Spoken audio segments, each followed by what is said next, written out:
Hello everyone! Welcome to another test drill. So question and answer naman tayo ngayon on the subject soil science. Simulan na natin. Question number 1.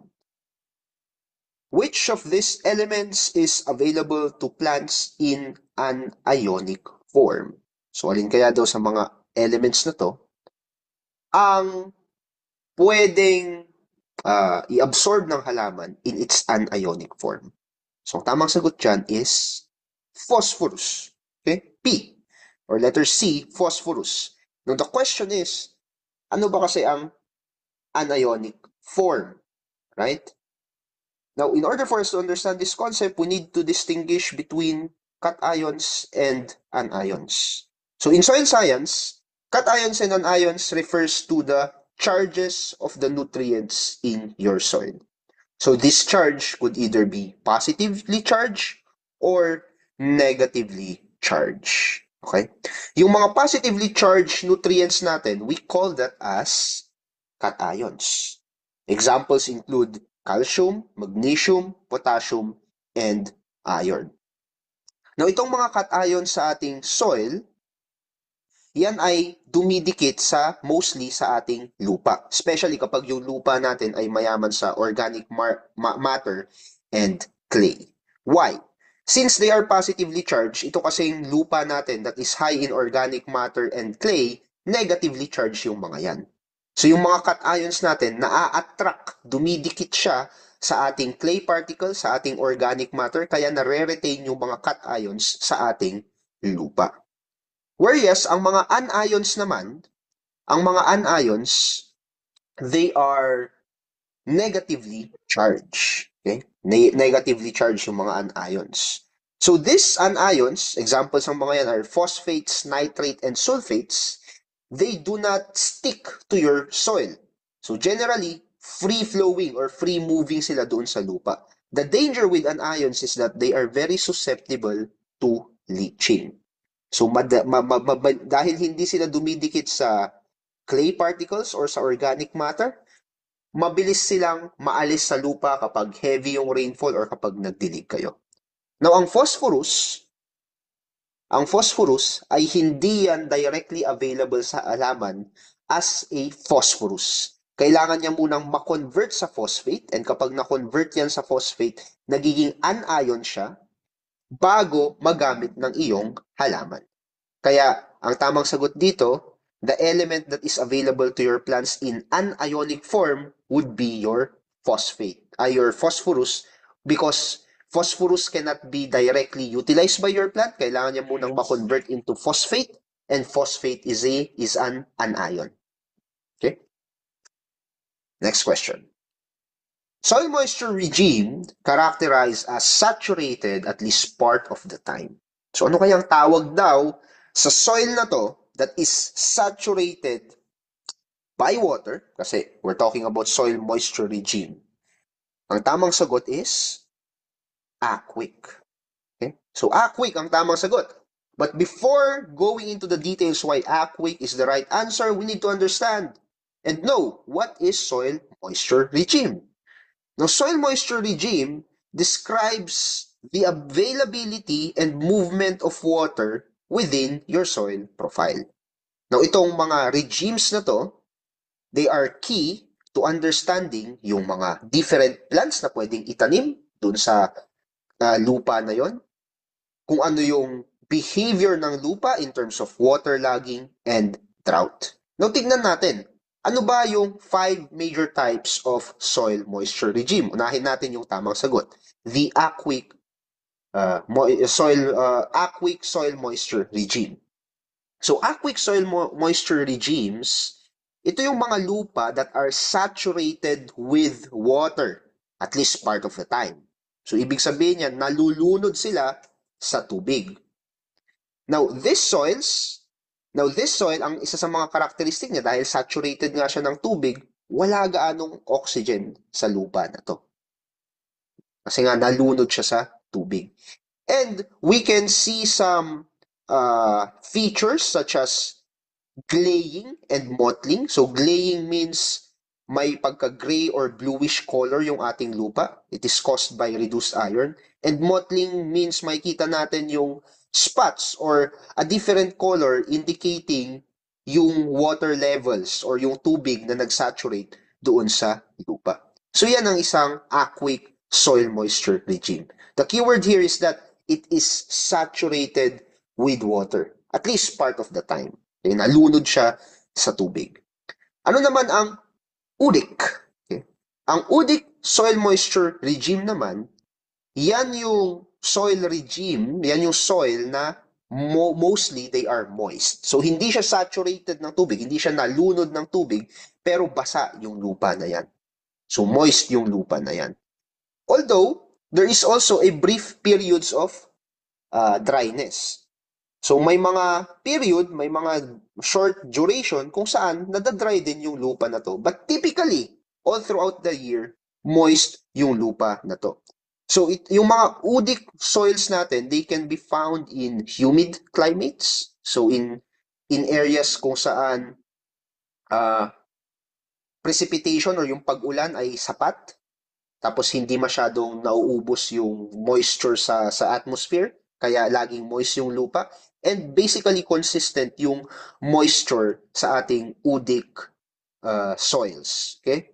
Now, in terms of planting, well, gusto natin 'yan. Kasi yung UDIC soil moisture regimes hindi basta-basta nawawalan ng tubig. So, very favorable siya to most of the plants that we use or that we grow in agriculture. Ano naman ang USTIC? Okay? Ang USTIC moisture regime naman ay typical, nakikita yan sa mga areas na mayroong distinct or mayroong, let's say, mayroong dry and wet season na very obvious, okay, within the whole year. So yun yung ibig sabihin yan. Adequate din ang moisture dito. So may moisture din yung lupa, which is good. Gusto natin yan. Although there are periods na may drought. Kanina, dito sa UDIC, may short periods lang of dryness. Okay, short periods of dryness. However, dito sa USTIC, dahil nga mayroon kang wet season and mayroon kang dry season, during the wet season part, okay yung lupa, maganda yung moisture, pero kapag tumama na ang dry season part, nagkakaroon niyang drought or nadadry yung ating lupa. Yan yung USTIC soil moisture regime naman. Now, the opposite of your aqueous, kasi yung aqueous natin, saturated by water, yung walang-walang tubig, ang tawag naman natin doon, acidic. Okay? Now, in acidic soil moisture regime, typically, yung lupa na yan, wala talagang moisture. So, makikita yan sa mga disyerto or sa mga areas na desert ang kanilang klima, and typically, drought ang mayroon sa lupa na yan. Walang katubig-tubig yung lupa na yan. May naitatanim ba? Yes, yung mga halaman na natutolerate nila yung dryness. But for most of our agricultural plants, hindi pwedeng itanim sa isang acidic soil. The last one would be your xeric. Now, xeric usually means ito yung moisture regime natin na typical, makikita yan sa mga Mediterranean climates. So, ang xeric is, kapag winter time, basa yung lupa. Okay? Moist yung lupa. However, kapag summertime, nadadry naman or super dry naman yung lupa. So, yun ang characteristic ng isang xeric soil moisture regime. Next question. Okay. The nutrient elements in organic matter and minerals are considered unavailable. Totoo yan. Yung mga nutrients na nasa lupa natin, mostly unavailable yan, so it needs to be converted into its available form bago siya maging available. Now, the most available form of nutrient elements can be found or is in your soil solution, exchangeable, fixed, or occurred. Now, ang tamang sagot dyan is soil solution. So, yung mga minerals natin or yung mga nutrients natin that is most available to our plants, they can be found in your soil solution, not in exchangeable sites or not in fixed sites. Occurred is not a usual term that we use in soil science, so we are going to eliminate that as of now. So ano ba kasi ang soil solution? Soil solution, yan yung tubig sa ating lupa that contains all of our nutrients, including ions, gases, organic molecules, and other substances. Now, itong soil solution na to, yan yung medium kung saan na ita-transport yung nutrients from the soil going to your plant roots. So, nutrients, yung mga nutrients na nasa soil solution, yan ay immediately available sa ating halaman. Okay? Available yan sa ating halaman because they are in their ionic form, they are dissolved in water, and they can be readily absorbed by our plant roots. Okay? So, yung ating nutrients para yung available nutrients sa lupa para immediately, yung nutrients sa lupa para immediately available sa ating halaman, kailangan niyang ma-dissolve muna sa soil solution kasi kapag nasa soil solution na siya, doon lang siya mag-flow papunta sa ating roots and ma-absorb siya ng ating halaman. Oh, how about yung other options kanina like exchangeable nutrients or exchangeable sites? Now, exchangeable sites or exchangeable nutrients, yan yung mga nutrients na nakadikit doon sa soil surface ng ating lupa. So wala pa siya sa soil solution. Nakadikit pa lang siya doon sa soil. So hindi pa siya available sa ating plant. Magiging available lang siya kapag nagkaroon na ng tinatawag nating cation exchange, kung saan yung mga nutrients na yan lilipat siya sa soil solution, and from the soil solution, pupunta na ngayon siya sa plant roots. Okay?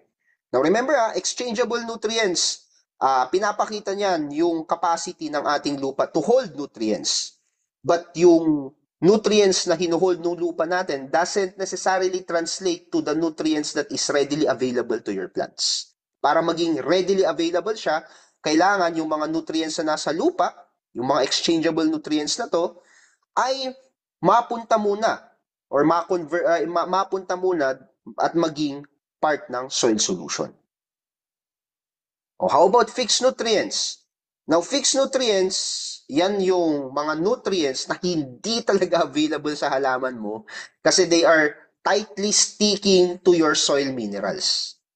So, for example, yung lattice structure of clays, mostly yung potassium natin, again, for example, yung potassium natin, minsan they are fixed to your mineral clay like your elite. So, hindi siya nagagamit ng halaman kasi nakadikit siya doon sa mineral na nasa lupa. Andun lang siya. Slowly, na-release siya sa lupa, pero that would take a long, long time. So, another example would include, kung yung lupa nyo mabato, so yung mga nutrients doon sa bato na nasa lupa ay hindi available sa halaman. These are fixed nutrients. Yes, they are nutrients, but they are sticking onto the rock and kailangan ng mahaba-habang proseso of weathering, physical and chemical weathering para maging available siya sa halaman. Okay? Next one. The terms below, so capacity, weathering, intensity, and rate of replenishment, they are factors affecting nutrient availability except for one. So alin kaya dyan yung term that do not affect or is not related to nutrient availability? The correct answer is weathering. Okay? Why weathering? Capacity, intensity, and rate of replenishment is related to nutrient availability. Later on, pag-uusapan natin yan. But weathering is not. Why? Kasi weathering is simply the process kung saan yung mga bato natin or yung mga minerals natin, our rocks and minerals, break down into smaller particles over time para maging lupa. So weathering can be physical. Physical, ibig sabihin na na-split yung bato or na-breakdown yung bato physically speaking. Pwedeng chemical yung process ng weathering kung saan may solution that affects yung crumbling ng yung bato or nagkaroon ng chemical processes that changes the chemical composition of your rock, and it could be biological. Now, weathering is very important in determining yung nutrient availability sa ating lupa. Yes, but hindi yun yung pinaka-purpose ng weathering. Ang pinaka-purpose ng ating weathering is rocks transforming into soil para may magamit tayong taniman. Yun lang yun. So this is mainly the process by which our rocks, our minerals are transformed into soil. Now let's talk about capacity, intensity, and rate of replenishment. Unahin natin yung capacity. Now ano ang capacity sa konteksto ng soil science? This refers to the ability of your soil na mag-hold ng nutrients, to hold and retain nutrients. That's capacity. Hold and retain nutrients. So as I have mentioned dun sa previous question kanina, tama ba? Previous questions kanina, kapag yung lupa mo mataas yung kanyang CEC, yung cation exchange capacity, yung mga nutrients ay nadikit doon sa lupa. Okay?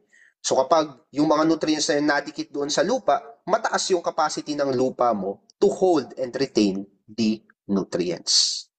However, kapag yung lupa mo naman ay mababa ang CEC, so kapag mataas ang CEC, mataas ang capacity. Okay? Kapag mababa ang CEC, mababa ang capacity, ibig sabihin yan, yung mga nutrients sa lupa ay hindi sila dumidikit sa lupa.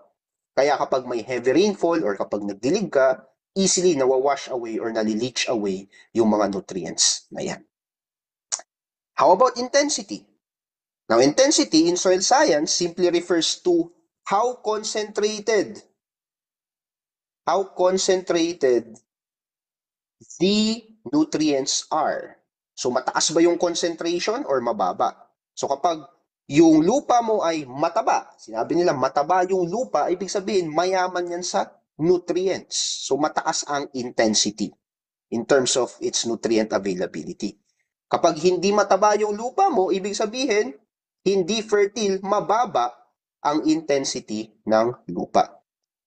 So, ibig sabihin din, kapag ikaw ay nasa field at you have decided to fertilize your soil, you have applied a specific fertilizer, the intensity of the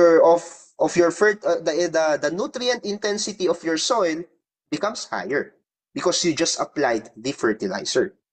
However, as time goes by, when the plants is now absorbing itong mga nutrients na to, bumababa yung concentration ng fertilizers or yung concentration ng minerals na nasa lupa. How about rate of replenishment? Ano naman yan? O, rate of replenishment simply refers to gaano kabilis napapalitan yung mga nutrients na kinakain ng halaman. That's rate of replenishment. Okay? So they are replaced primarily from either mag-a-apply ka ng fertilizer, but in terms of its natural processes, they can be replaced through other pools such as yung CEC. Okay? So yung rate of replenishment, mataas rin kapag mataas yung ating CEC. Mababa ang rate of replenishment kapag mababa ang ating CEC. So bakit? Paano nangyayari yan? O let's just say, for example, you have a soil that has a fast rate of replenishment. So, ibig sabihin, the soil type has a very high cation exchange capacity, so it may contain a good balance of organic matter and minerals.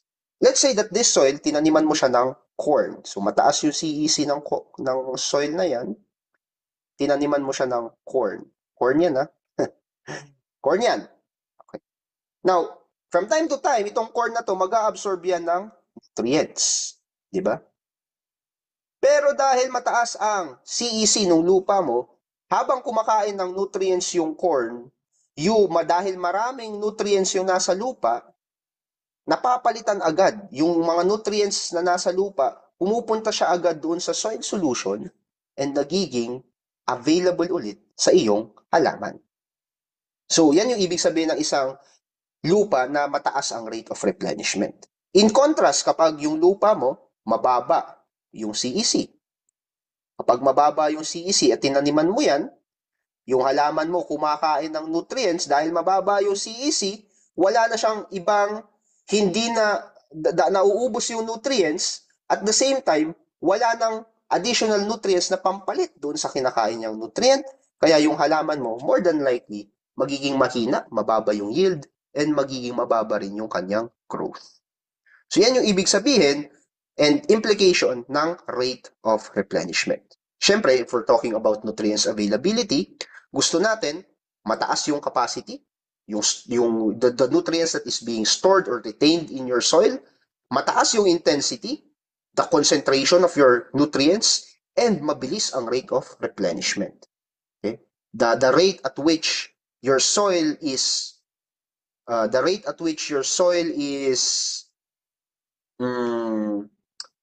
quickly nagbibigay agad ng nutrients habang inuubos yun ng halaman. So that's rate of replenishment.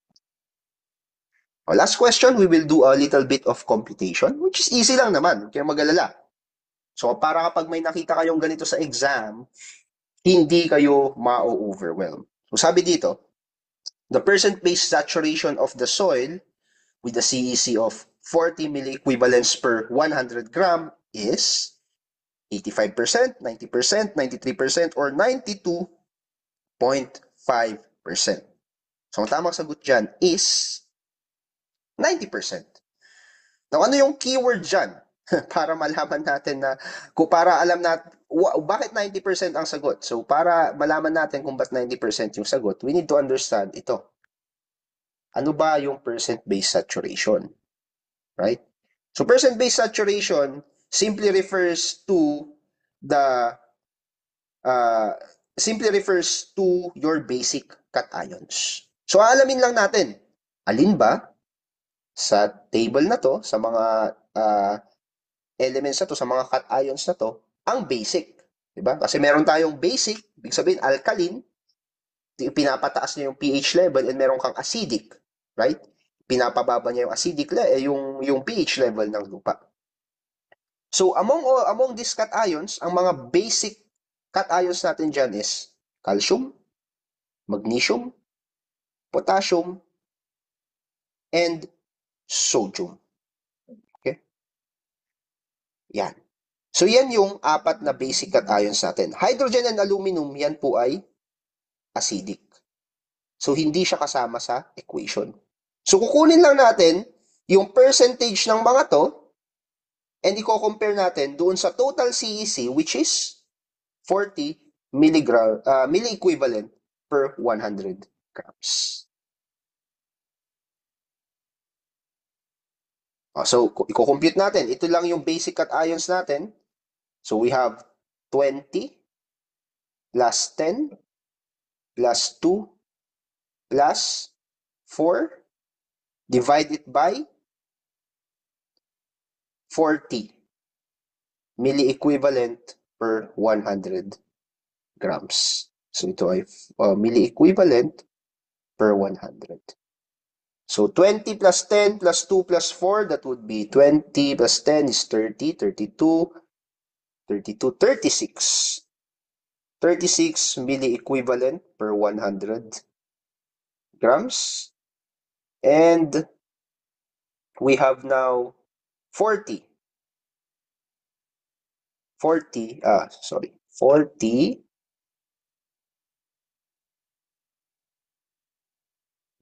milliequivalent per 100 grams.